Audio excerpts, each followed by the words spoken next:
Welcome back. You're still with Newsroom now. The African National Congress is set to hold its fourth National General Council at Gallagher Estate in Midrand this week. It starts on Friday and continues right through until Monday. Now, held midway between party conferences, the NGC is convened to discuss and debate the strategic, organisational and political issues facing the movement. Some of the main issues that will be addressed is economic transformation in the country's mining industries, a media appeals tribunal, an increase of the age limit for social grant recipients, and also the revitalisation of the country's railway. That's just to name a few. Now, joining us today from Durban is our economic and political analyst, Israel Mkhze. Very good morning to you, Israel. Thanks for joining us. Morning, Eben. Thank you for having me. Israel, is this a more important NGC this week than in other years?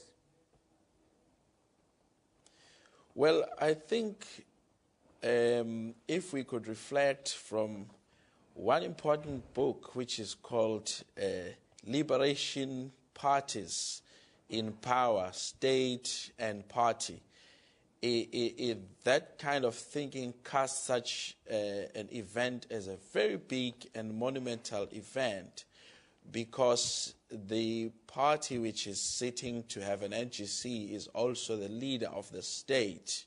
So the matters on the table do not only have bearing on their healthy and their organization, but they also have a bearing on South Africans as a whole. So it becomes very, very, very weighty as a conference.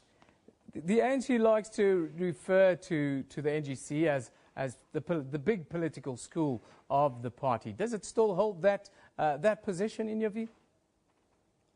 Well, indeed it does. If you actually look at the document which the Honourable Mr. Jeff Hadebe, the documents which they put out about 2 months ago, what they call the NGC discussion documents, you go and look at the content. The content is very thorough, it's very extensive. It talks to a number of sectors in South Africa.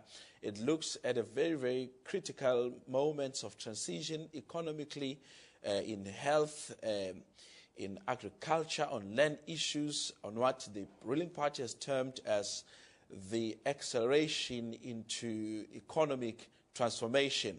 So when you look at the content, it's very dense. So it then invites a certain level of intellectual acumen, if you will, and a certain level of policy awareness, because the matters that are going to be discussed, as they have been put in public, they also talk to the different departments of government and how they are going to be moving forward, what they've analyzed and termed the balance of forces, the review of the South African internal socio-economic conditions, the African question, and also sections on international relations, the balance of forces at that level. I mean, you also look at an analysis of the blocks, so what we call, for instance, your BRICS and relationships, other economic trade zones. So it's a very dense document, it's a very detailed, so it looks to me that it's going to invite really a robust intellectual discourse. The ANC is also forging ahead with the setting up of a media appeals tribunal, arguing that, like broadcast media is accountable to ICASA, the press also needs to account to an outside body. What is your view? What is the process? And when do you think this will come into effect?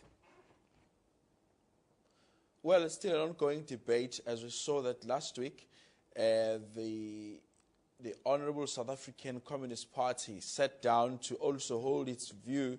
I mean, it's sitting to cast out a view on their position. And the Honourable Minister of Higher Education, who's also the head of the South African Communist Party, made a very interesting comment to say that the tribunal body should be independent and not be owned by government.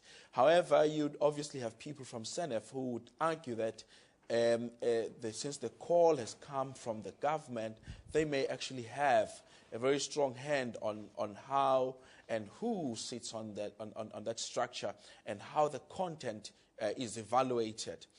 I wish to remind you that if you look at the history of what society would consume as being sent out by the media. I mean, even at international level, where there are zones, I mean, I'll take for you the Middle East case, you find that even at international level, there would be complaints that the coverage of the media would be aligned to a particular political line, which does not perhaps favor a particular faction or a particular group and project a certain view.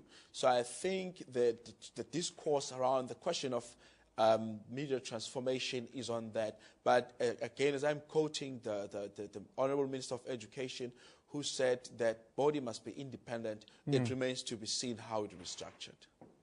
Thank you very much, Israel Mkhze. That's economic and political analyst. Israel will be with us a little bit later in the week to give us more views, as, of course, we build up to the NGC starts here at Gallagher State in Midrand, close to Johannesburg.